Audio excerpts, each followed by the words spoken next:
queridos, bem-vindos à quinta aula da carta de Paulo aos Efésios. O tema de hoje: libertos do pecado para uma nova vida em Cristo. Vamos orar? Pai Santo, nós agradecemos ao Senhor por todas as coisas, que nós possamos viver o que o Senhor tem de melhor para nós. Nós pedimos que a Tua bênção venha sobre os irmãos e irmãs que têm estudado, que têm meditado, que têm buscado a Tua palavra, para que o discernimento, Papai, seja realmente, Deus, vivo, seja um discernimento mesmo, Deus, que traga alegria e paz ao nosso coração, em nome de Jesus. Amém? Vamos lá, textual.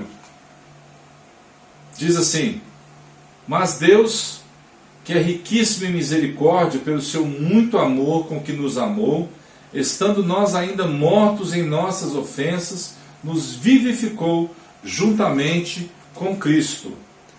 A verdade prática: por meio da maravilhosa graça divina, fomos libertos do pecado, perdoados e salvos da condenação, e ainda recebemos o direito à vida eterna. A introdução diz assim: o apóstolo descreve a libertação dos pecados e a graça concedida por Deus aos salvos, a fim de que não sejamos mais filhos da ira.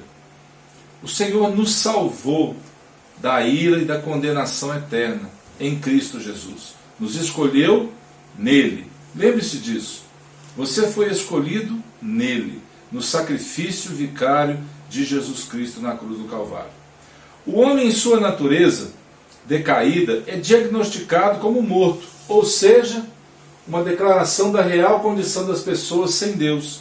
Tem dois tipos de pessoas no mundo hoje: vivos e mortos. Você brincou daquela brincadeira de vivo e morto quando pequeno? Eu brinquei. Vivo, morto. Vivo, morto. Quem tem Jesus tem a vida. Jesus disse isso. Quem não tem Jesus, aquele que não crê no Evangelho, já está condenado. Condenado ao quê? A separação eterna de Deus. O conceito é de morte moral e espiritual, provocada pelo pecado, que inevitavelmente separa o homem do seu Criador. Paulo, quando está escrevendo aos Romanos, ele fala que aquelas pessoas deram mais crédito à criatura do que ao Criador. Vamos ver lá em Efésios o que Paulo fala. Efésios capítulo 2, versículo 1 e 2.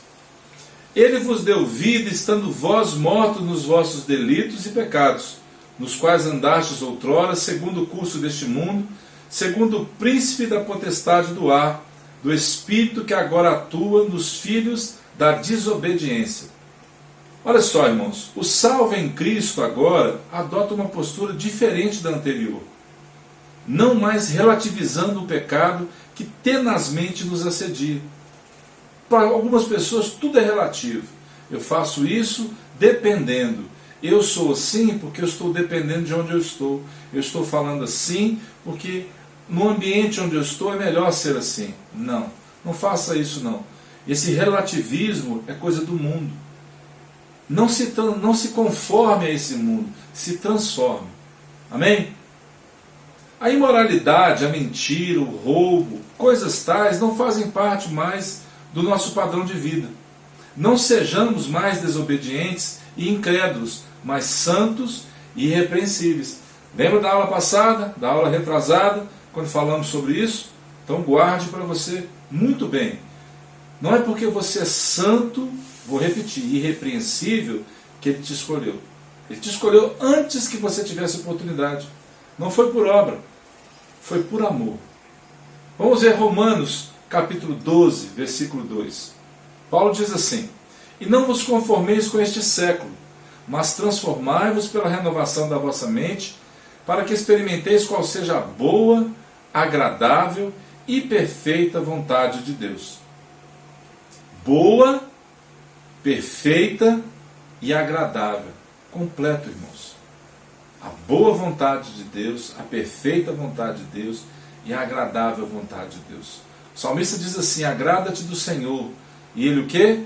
Satisfará os desejos do teu coração. Entrega o teu caminho ao Senhor, confia nele, confia nele. Irmão, pode estar tudo caindo ao seu redor, confia no Senhor. Faça com que o mundo celeste se mova a seu favor. Confie em Deus. Você não vai ser desamparado.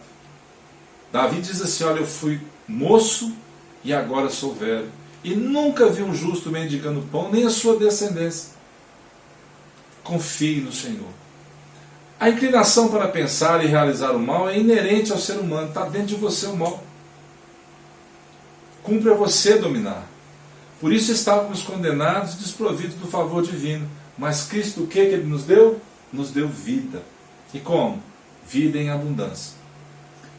A regeneração só pode acontecer de fora para dentro. Como o próprio nome diz, ser gerado de novo. Lembra de Nicodemos? Capítulo 3 do Evangelho de João. Nicodemos chega perto de Jesus e fala assim: mestre, nós sabemos que ninguém pode realizar os sinais que o Senhor realiza. Sabemos que o Senhor é de Deus, né? Ele chegou cheio de pompa, cheio de coisa. Mas no final, Jesus logo fala para ele: Nicodemos, não se importa eu te dizer que você precisa nascer de novo. E esse nascer de novo é nascer do alto. Não é nascer mais da carne e do sangue, mas do Espírito. O que isso tinha a ver com o que Nicodemos falou? É porque ele precisava ouvir isso, irmãos. Nicodemos era um mestre da lei. Ele conhecia a Escritura. E ele conhecia muito bem a vida de Moisés. E Jesus fala sobre Moisés para ele também. Jesus mudou a vida de Nicodemos, mudou a minha vida, mudou a sua vida, e quer mudar a vida de todos que estão ao nosso redor. Por isso nós precisamos falar, contar para as pessoas o que Ele fez por nós. Aprove ao Pai nos eleger e predestinar para filhos de adoção. Que maravilha! Sermos enxertados numa raiz santa. Olha o que Paulo fala escrevendo aos Romanos. Capítulo 11. Se porém alguns dos ramos foram quebrados, e tu, sendo oliveira brava, foste enxertado em meio deles, e te tornastes participante da raiz e da seiva da oliveira, não te glories. Sabe que não és tu que sustentas a raiz, mas a raiz a ti. Olha que palavra, irmão. Eu sou uma oliveira brava que fui enxertada numa raiz santa.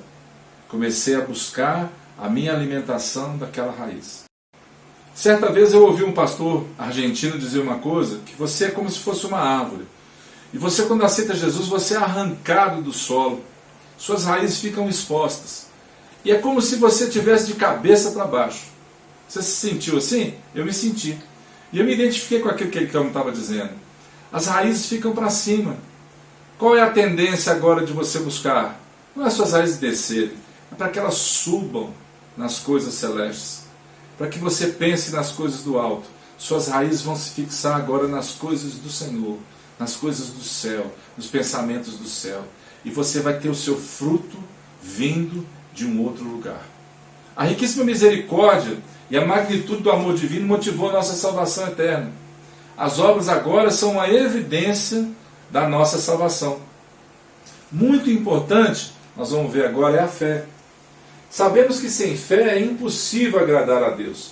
A fé, portanto, é a atitude da nossa dependência confiante e obediente em Deus e na sua fidelidade. Características de um verdadeiro Filho de Deus. Amém? A salvação é o livramento do poder, da maldição do pecado e da morte. E a restituição do homem à comunhão com Deus. Foi quebrado isso. E Deus veio restaurar essa comunhão. Uma bênção concedida a todos que recebem Cristo como Salvador.